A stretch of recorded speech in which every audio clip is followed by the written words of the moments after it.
Hi, I'm Eric Wilkinson, Director of Choral Activities at Wando High School in Mount Pleasant, South Carolina, and Choral Team Lead for the Habits series published by GIA.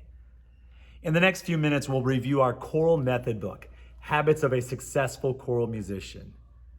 We have a strong partnership with the folks at SmartMusic, and we've loved using this program as a supplement to our regular classroom curriculum. SmartMusic provides a great platform for students to use during their individual practice time and allows students to establish clear goals of what they want to achieve.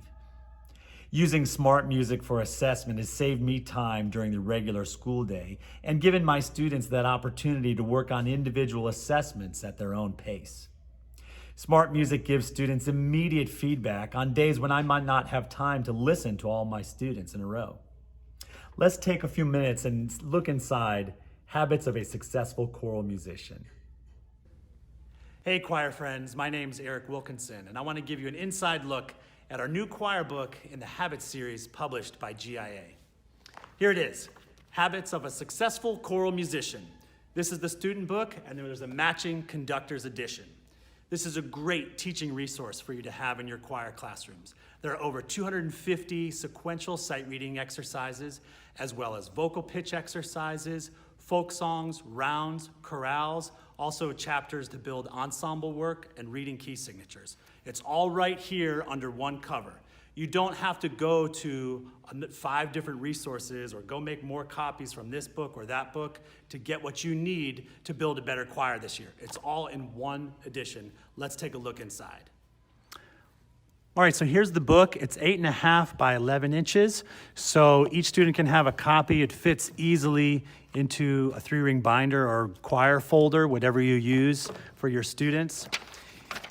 Each kid can have a copy, as I said.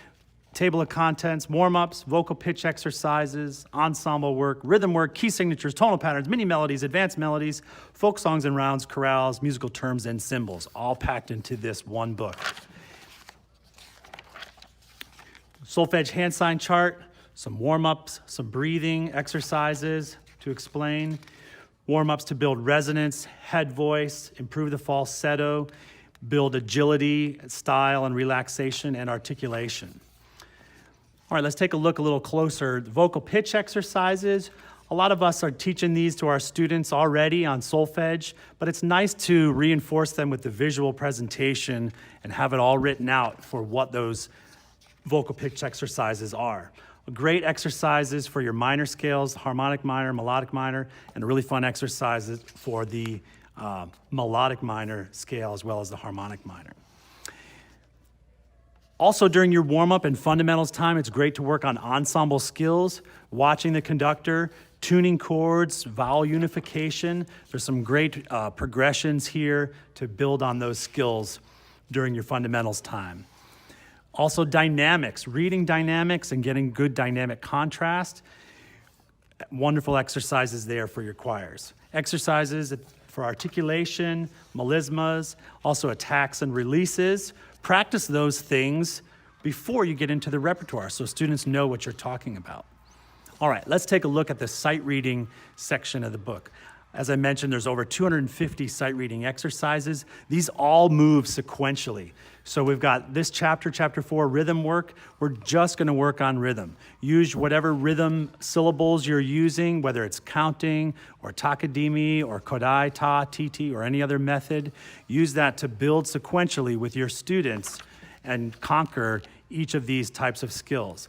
At the beginning of each new section, it tells us what you're working on in that particular section. Tons and tons of these rhythm exercises. I think the best choirs have really great rhythm, so don't be afraid to spend some time on this. The next chapter, we start getting into reading key signatures, and there's nice big key signatures to give your students practice, so they're gonna be able to find where do is or figure out that key and how it relates to the music that they're singing. Then eventually we're going to apply that into tonal patterns. Practice your tonal and solfege skills separate from rhythm It's a whole different skill. Nice and big for your beginning readers, but then as we move along, it starts to get more advanced where we got to read the key signature and start doing some basic accidentals, working through diatonic steps in natural minor and major. Again, these are all moving sequentially by skill with the various things that they need to conquer as they develop their skills in sight reading tonal patterns. Get your students to sing these individually, get them to sing them as a group, etc. Each one is numbered, and then each example has little measure numbers so you can refer to it easily. Those skills correlate directly with Chapter 7, mini melodies. Now it's time to combine the rhythm skill and the tonal skill into a short little melody. We don't want to overwhelm students and give them a 20 measure melody or something that's a whole page. Just give them 4 measures and make them read it. Simple rhythm skills and simple tonal skills, but combining them together. So that's the chapter on mini melodies. These all progress sequentially, and it correlates to the tonal patterns chapter by sequential skill development. Next, your advanced readers get into your advanced melodies. These tend to be 8 to 12 measures long, and they start getting hard pretty quickly. You can read these unison as a choir, have students sight read them individually. We go between treble clef and bass clef, major and minor, all the way up to compound meter, all kinds of great melodies there. Next chapter, sometimes we want to build our folk songs and round skills, build those harmony skills. These are a great way to build musicianship right at the beginning of the year, have them memorize it, work on phrasing, work on expression, some new folk songs and rounds for you. In the teacher's edition, I have all the piano accompaniments you need for there. Nice and easy, but still provide that harmonic support. Then at the end, we've got some chorales. These are all SATB chorales that are here, and it's a great way to capture all of their musical skills into one example and gives them a good bit of work to handle.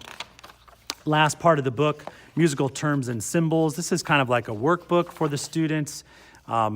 The term is there, but then blank space for the definition or the symbol. And the teacher's edition has all the answers just in case you need them. That's it. So that's it. That's the look inside of Habits of a Successful Choral Musician. You can get your student edition and the conductor's edition at giamusic.com. Thanks so much for watching, and I hope this teaching resource helps you and your choirs have a great year. Thanks so much.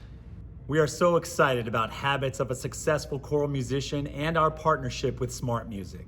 We hope you'll consider using this innovative and revolutionary method book along with SmartMusic in your choir program.